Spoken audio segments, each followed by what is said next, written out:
అందరికీ నమస్కారం. బంగారం మీద డిస్కౌంట్ కానీ విని ఎరగని చరిత్ర ఇది. బంగారం మీద డిస్కౌంట్ కూడా ఇస్తుండ్రు. డిస్కౌంట్లో బంగారం ఇస్తుండ్రు.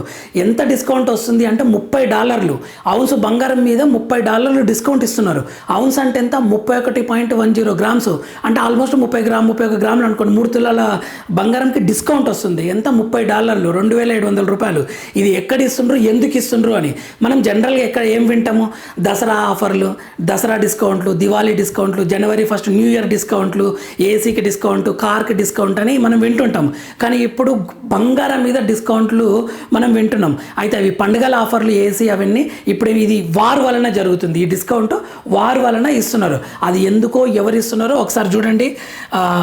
బంగారం మీద డిస్కౌంట్ దుబాయ్ వ్యాపారులు ఏం చేస్తుంటారు అంటే వాళ్ళ దగ్గర ఉన్న స్టాక్స్, వాళ్ళ దగ్గర ఉన్న బంగారం నిల్వల్ని క్లియర్ చేసుకోవడానికి ఔన్స్ బంగారం ధర, ఔన్స్ బంగారం మీద $30 డిస్కౌంట్ ఇస్తున్నారు.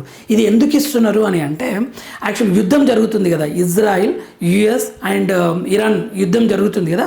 గల్ఫ్ దేశాలపైన ఈ ప్రభావం చాలా ఉంది అనమాట. సో దుబాయ్ నుంచి వచ్చే విమానాలపైన కూడా విమానాల సర్వీస్ను రద్దు చేస్తుండ్రు. చాలా తక్కువ విమానాలు నడుస్తున్నాయి. సో దీనివలన ఏమవుతుందంటే విమానాల రద్దు వలన ఎగుమతి చాలా కష్టం అవుతుంది.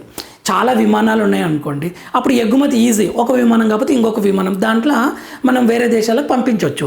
చాలా తక్కువ విమానాలు ఉండడం వలన వాళ్ళు విముఖత చూపిస్తున్నారు. ప్రజలను పంపించడానికే ఇబ్బంది అవుతుందంటే మళ్ళీ ఇదేంటి అని తక్కువ విమానాల వలన. సో అయినా పంపించండి అంటే హై షిప్పింగ్ ఛార్జెస్ ఉంటాయి అన్నమాట. ఒక బంగారాన్ని మనం ఒక దేశానికి పంపించాలంటే కొంత ఛార్జ్ చేస్తారు. సో ఆ ఛార్జ్ ఎక్కువ చేస్తున్నారు అనమాట. హై షిప్పింగ్ ఛార్జెస్ వల్ల చాలామంది బంగారం తీసుకోవడానికి ఇంట్రెస్ట్ చూపించట్లేదు. అందుకని ఏం చేస్తున్నారు, దుబాయ్ వ్యాపారులు డిస్కౌంట్లు ఇస్తున్నారు. మేము డిస్కౌంట్ ఇస్తున్నాం కదా, తీసుకోండి అని చెప్పేసి.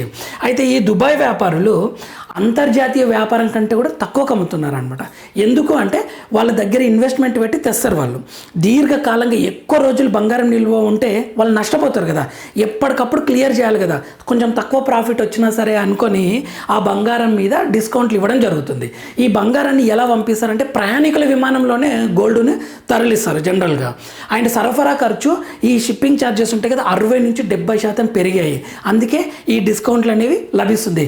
మీకు తెలిసిన వాళ్ళు ఎవరైనా దుబాయ్లో ఉంటే ఎక్కువ బంగారం ఈ డిస్కౌంట్ మీద కొని పెట్టుకుని తర్వాత పంపించమని చెప్పండి. అయితే ఇండియాలోకి ఆల్రెడీ జనవరిలోని ఎక్కువ దిగుమతి జరిగిపోయిందనమాట ఇండియాలోకి. సో అధిక నిల్వలు ఉన్నాయి. సో ఈ వార ప్రభావం వల్ల కొంత బంగారం మీద గిరాకీ కూడా అంతంత మాత్రంగానే ఉంది అని చెప్తున్నారు నిపుణులు. ఇదండి ఇన్ఫర్మేటివ్ వీడియో. అండ్ మన ఛానల్ని లైక్ చేయండి, షేర్ చేయండి, సబ్స్క్రైబ్ చేసుకోండి. Welcome to Harish Reddy talks. ఇటువంటి ఇన్ఫర్మేటివ్ వీడియోస్ కోసం మన ఛానల్ని ఫాలో అవుతుండండి. ఓం నమః శివాయ. Thank you.